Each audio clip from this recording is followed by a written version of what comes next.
NBA ahead of Thursday's trade deadline. While you were sleeping, Shams was busy tweeting. The big fella Kendrick Perkins is up with us early this morning, and so is our man Shams with the very latest. Shams, for those who are just waking up and haven't heard, what is the latest on James Harden?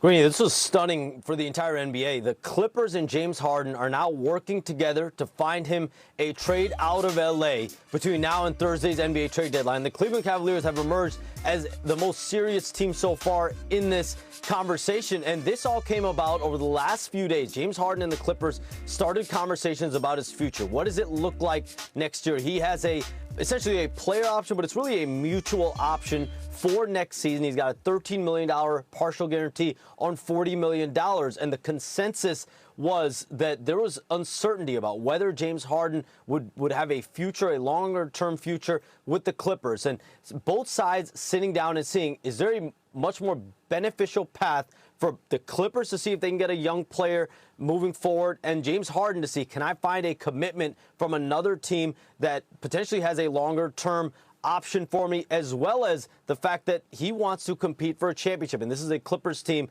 that is vying right now for the play-in tournament. James Harden does have a no-trade clause de facto in his contract, so that plays a big role in all this as well. So he'll have control over where he goes, if he goes. Perk, before we get specific, just big picture. You read the report, what's your first reaction? The Clippers are clipping, meaning they just can't get right. I just don't understand it. Like, the first thing came to mind is what's going on in that organization that they can't keep their hands on a guy that's averaging 25 points and third in the league in assists, and he's not happy. They have been one of the hottest teams in the NBA, if not the hottest team over the last 2 months. So I don't get that point. But here's the thing. I would like to see James Harden on another team. I would like to see him on the Cleveland Cavaliers. I do think he elevates the Cavs into being legit title contenders, especially when you're talking about the bigs that they have, Evan Mobley and Jared Allen. The one thing that is facts is that James Harden brings the best out of bigs. Guys like Clint Capella, Zubac has had career years playing alongside James Harden. I would love to see James Harden in the Cavs uniform. So let's just get more specific there. He's 36 years old. We've seen the ups and the downs in the postseason. Do you think he's a difference maker? Is James Harden the difference between Cleveland making a run to the finals and not, Big Perk? You damn right he is. You damn right he is. When you talk about his transition over the last 2 or 3 years to being a legit point guard, being one of the best facilitators in the game, setting guys up, Greeny, he is that. Guys thrive when they play alongside James Harden offensively. The Cavs have been one of the biggest disappointment this season, if not the biggest disappointment. So you add a James Harden who's going to come in and not only could get you 20+, but going to make guys around them better, especially guys like Evan Mobley and Jared Allen, you damn right he elevates the Cavs. Cleveland right now is in the 5 spot in the Eastern Conference, but just 2 games behind the Knicks and Celtics, who are in the 2 spot. Speaking of the Knicks, I want you all to hear our buddy Stephen A. Smith. We know that he has been campaigning, beating the drum, doing everything he can to get Giannis onto his beloved Knicks. Yesterday, he did a 180. Y'all remember how I was going off about I don't give a damn what it takes, go get Giannis? Remember that? Remember I was doing that? I have changed my mind. If I'm going to move off of what we have in place right now, it needs to be the closest thing to surefire that I can get. And with Giannis's health being an issue, I'm sorry. I'm concerned. I don't know if I do that right now. Okay. So we've heard from Stephen A. Now let's hear from Shams. We are 2 days and a few hours away from the trade deadline. What is the latest on Giannis Antetokounmpo? Greeny, my understanding is the Bucks are sifting through the aggressive offers that have come in. We've talked about the teams that have shown the most aggressive interest: the Knicks, the Warriors, the Timberwolves, as well as the Miami Heat. And these offers have ranged from all-star caliber players to draft picks. My understanding is the Warriors are a pick-heavy offer. The Heat and the Knicks are more players and picks, and the Timberwolves are more of a player-centric package. So Milwaukee has to make a decision between now and Thursday. Do they find a deal point with one of these four franchises. There are another team waiting in the wings potentially as well. They've set a high bar in these conversations since last week. They've wanted a blue-chip young talent and or a surplus of draft picks. Right now, it looks like they're going to have to pick and choose which one they could want, or you wait till the offseason. Heat, Timberwolves, Knicks, Warriors. Which team, Big Perk, is Giannis away from winning the championship? Well, I tell you this, I agree with Stephen A. If I'm the Knicks, I'm not touching Giannis right now. I love their roster. I love what they have. It doesn't make sense to give up that many pieces. Let me say that first. But if I'm the Timberwolves, I make that move. And especially when you talk about pairing up Giannis and Anthony Edwards. Anthony Edwards right now is having a career year. Anthony Edwards has been to back-to-back Western Conference Finals.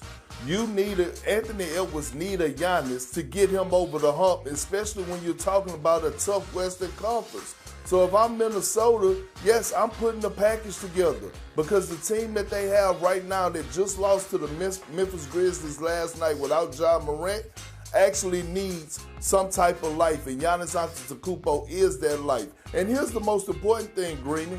I don't want everybody to miss out on this. Anthony Edwards is in Minnesota. Anthony Edwards, I believe, in what the next 2 years, Shams, is going to be coming up for a contract extension, and we're going to be having conversations should Anthony Edwards stay in Minnesota. If you're trying to secure your young superstar for the long haul, damn it, you go out and you make that move right now if you're the Timberwolves. All right, Shams, outstanding. We got news from Shams at the bottom of the hour. We got news from Shefty at the top. Here with us on SportsCenter AM. His busy week continues here in Bristol ahead of the NBA trade deadline. And now James Harden is a name that has emerged as a focal point around the league. What's the latest there with the Clippers and the beard? Randy, Gary, this was as stunning as so far as it gets this trade deadline because the Clippers had just won 16 of 20 games going into last night's contest. And now the Clippers and James Harden on the eve of the trade deadline are working together to find a deal for him out of LA. He's been great for them all year, healthy, durable, productive. And the Cleveland Cavaliers have emerged as a serious suitor with interest in him. And this was all made possible because Harden has a mutual option for next season, a $13 million partial guarantee. And that gave both sides the ability to sit down over the last few days and see where is his long-term future in LA. He wants to be somewhere where he's going to be there for multiple years after this year. That was not promised for him in LA. And he wants to compete for a championship, which is something we've heard a lot with James Harden when he went to Brooklyn, when he went to Philly, and then he went again to the Clippers. So he's looking at the Cavaliers as potentially a better opportunity to make it to the finals out east. One biggest key here with James Harden, he has a no-trade clause and all this. So he's going to have a lot of dictation over his future at the deadline. Okay. I'm glad that you brought and broke down the reason behind that, because you mentioned it. He's second on the team in scoring, 25 points per game, and the Clippers have been one of the hottest teams in the league since about mid-December. That is super interesting. Let's stay in the Eastern Conference, if that's where James Harden, in fact, is going. It's still Giannis. It's still the Bucks continuing to be the center of this deadline. Where are talks headed to this point, about 48 hours out from the deadline? So the Bucks have been engaging with teams. They've been making counter proposals, and right now they're at the stage where they're sifting through the aggressive offers that they've gotten. And teams interested in Giannis that are making these aggressive pushes, like Miami, New York, Golden State, and Minnesota, they're waiting for Milwaukee to really get to the point where they're on the brink, where you're really making these counter offers like we're a piece or two or three away, and let's potentially get this deal done. And so these conversations, I think, will continue as we get closer to Wednesday and Thursday. The Bucks are at a tipping point, though. There's a conflict. They're in a position now where they're playing more and more for a draft pick the second half of the season.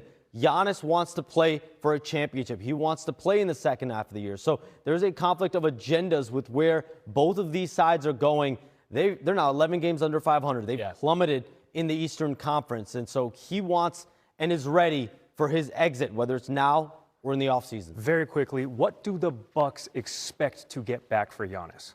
Their price point throughout all has been a young blue chip player and a surplus of draft picks. The reality is the Warriors have a pick-heavy offer. The Timberwolves have a player-centric offer. And then Miami and New York is somewhere in between both of those. Some players, some picks. Got it. So Milwaukee has to choose here. Do they want to go down one of these paths, or do you kick this to the offseason when, as I said, and I've been saying, Giannis will have 1 year left on his deal, and that'll give him a little bit more power, a little bit more say-so in terms of saying, listen, I only want to go here or here, and that could dilute the value for Milwaukee in the offseason. But there could be more potential suitors in that offer. Shams Charania, it's fascinating stuff, the busiest man in Bristol.